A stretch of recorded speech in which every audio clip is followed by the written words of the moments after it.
पश्चिम बंगाल में बीजेपी राज आ चुका है।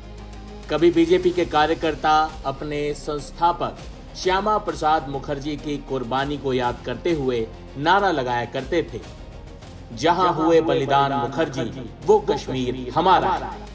लेकिन ये तो बीजेपी और आरएसएस के पक्के कार्यकर्ता भी तब नहीं सोच पाते थे कि कभी श्यामा प्रसाद मुखर्जी की जन्मभूमि बंगाल में भी भगवा झंडा लहराएगा। बीजेपी ने न सिर्फ प्रचंड बहुमत हासिल किया है, बल्कि उसके नेता शुवेंदु अधिकारी ने दूसरी बार ममता बनर्जी को उनकी ही सीट पर चुनावी शिकस्त दी है। वही शुवेंदु अधिकारी खोलकर हिंदुत्व की राजनीति करते हैं। हालांकि वो तृणमूल से बीजेपी में आए हैं, लेकिन शुवेंदु तो चुनाव में जीत के बाद साफ कहते हैं कि उन्हें हिंदुओं ने वोट दिया है, सिखों ने, जैनों ने, ईसाइयों ने वोट दिया है, लेकिन मुस्लिमों ने वोट नहीं दिया। मुख्यमंत्री की दौड़ में शुवेंदु अधिकारी का नाम सबसे आगे है। वो पिछले 5 सालों से राज्य में नेता विपक्ष की भूमिका भी निभा रहे हैं। इन चुनावों में मौजूदा मुख्यमंत्री ममता बनर्जी को उनकी सीट भवानीपुर में शिकस्त भी दी। पिछली बार भी शुवेंदु ने ममता को नंदीग्राम सीट पर हराया था। ममता बनर्जी को हराने के बाद जाहिर है मुख्यमंत्री बनने की दौड़ में शुवेंदु अधिकारी सबसे आगे माने जा रहे हैं। लेकिन अन्य राज्यों के रिकॉर्ड को देखें तो बीजेपी अभी तक चौंकाती भी आई। वही शुवेंदु बीजेपी में बाहर से आए हैं। ऐसे में क्या वो 9 मई को शपथ ले पाएंगे, इस पर बड़ा संशय है। बता दें कि पश्चिम बंगाल में नए मुख्यमंत्री का शपथ ग्रहण समारोह 9 मई को होगा। शपथ ग्रहण तारीख की पुष्टि प्रदेश अध्यक्ष समीक भट्टाचार्य ने की। लेकिन आप शुवेंदु अधिकारी के कुछ बयानों पर नजर डालिए, जो बताता है कि शुवेंदु बंगाल के योगी साबित हो सकते हैं। शुवेंदु अधिकारी के कुछ बयान जिन पर विवाद भी हुआ और चर्चा भी। जुलाई 2024 में उन्होंने कहा था कि सबका साथ सबका विकास एक नारा है, लेकिन मुस्लिम बीजेपी को कभी वोट नहीं देते। नवंबर 2024 में उन्होंने कहा, आपने बांग्लादेश की तस्वीरें देखी हैं। उन्होंने 596 मंदिरों को तोड़ दिया है। हिंदुओं और आदिवासियों के खिलाफ जघन्य अत्याचार किए हैं।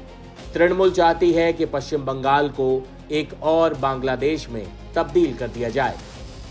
मार्च 2025 में उन्होंने कहा, मुस्लिम विधायकों को विधानसभा से बाहर फेंकेंगे। तब टीएमसी ने हाथ तोड़ने की धमकी भी दी थी शुवेंदु को।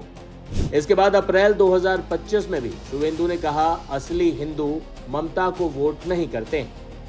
31 जनवरी 2026 को शुवेंदु ने कहा, विकास हो जाएगा, सबसे पहले आपको बचना होता है, जिंदा रहना होता है, सड़क तो बन जाएगी। वही 5 मई 2026 को चुनाव के नतीजे आने के बाद शुवेंदु ने कहा, मुस्लिम वोट टीएमसी को मिला, मुझे हिंदुओं का वोट मिला।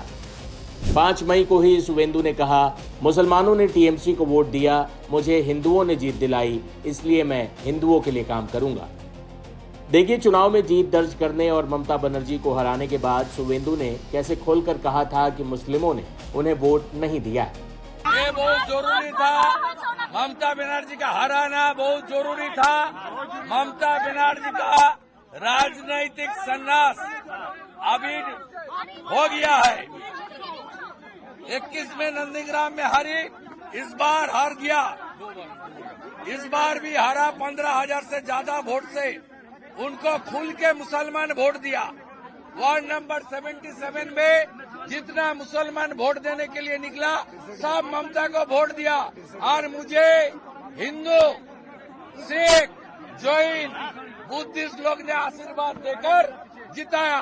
ये जीत हिंदुत्व का जीत है, ये जीत बंगाल का जीत है, ये जीत नरेंद्र मोदी जी का जीत है। ऐसे में हिंदूवादी छवि हो या ममता बनर्जी को उनके गढ़ में 2 बार हराने का कारनामा, शुवेंदु अधिकारी की प्रोफाइल पश्चिम बंगाल के नए मुख्यमंत्री के तौर पर बीजेपी में सबसे मजबूत है। बीजेपी आलाकमान अगर कई राज्यों में जैसे चौंकाता आया है, वैसा कोई फैसला ना हो तो बंगाल में ममता दीदी के बाद शुवेंदु दादा का राज आना तय है।